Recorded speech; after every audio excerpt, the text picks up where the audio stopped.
Southern Ocean has long been protected as part of the world's largest unspoilt wilderness, Antarctica.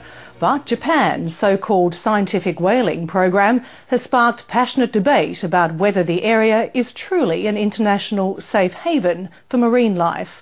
While conservation activists continue to harass whaling ships in the open waters, it's the Australian government which has led diplomatic efforts to enforce the Antarctic whaling sanctuary.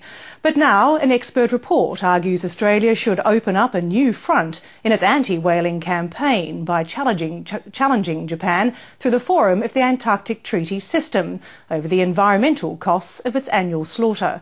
Anne Barker reports. It's become an annual showdown on the Southern Ocean between Japanese whalers and the hardline activists determined to stop them.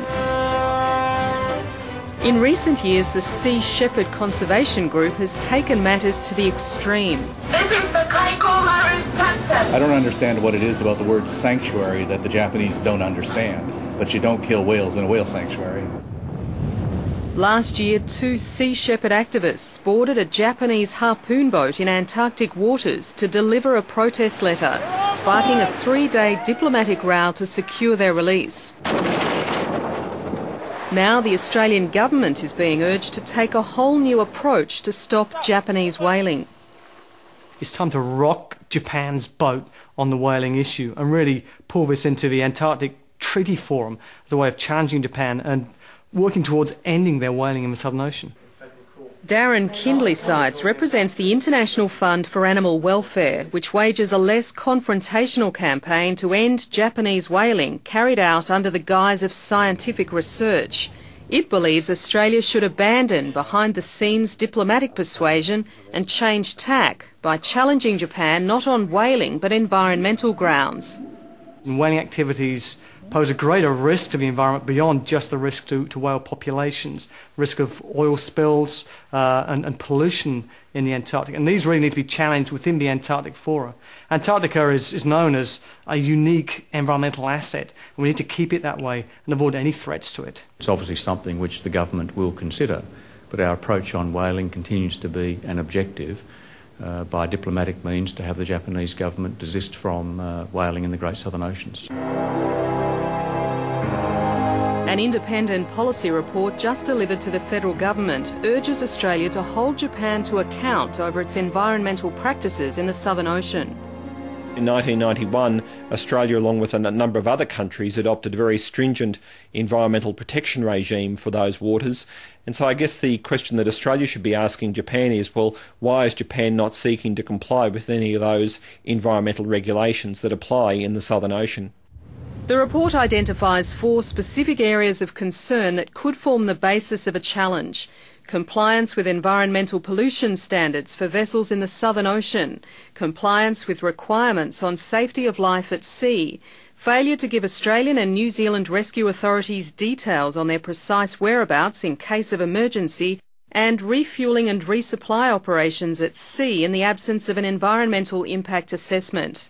The only way that the Japanese whaling program can sustain itself during the summer is through refuelling, and it uses a vessel called the Oriental Bluebird to undertake those refuelling operations. Making just that refuelling operation, which is environmentally quite hazardous, much more accountable, would be one that's clearly a plus for the Antarctic environment. And international law expert Don Rothwell is hoping the environmental regulations are so stringent it's no longer viable for Japan to continue whaling at all. Japan might say, well, look, the cost involved in meeting these environmental regulations are just such that we can no longer viably undertake our whaling program in the Southern Ocean. In the meantime, the Sea Shepherd will continue its own campaign trying to force the whaling ships out of Antarctic waters altogether. Last month, the crew on board the ship Steve Irwin clashed with Japanese harpoon boats in the Southern Ocean, forcing one into the ice.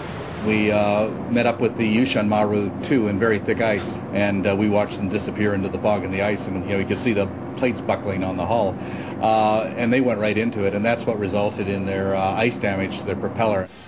It took 16 days for the Yushan Maru to limp into Surabaya in Indonesia, having been banned from entering ports in Australia or New Zealand. Protesters there tried but failed to stop the ship berthing for repairs. But either way, Sea Shepherd is confident it's succeeded in keeping down the quota of whales killed this season.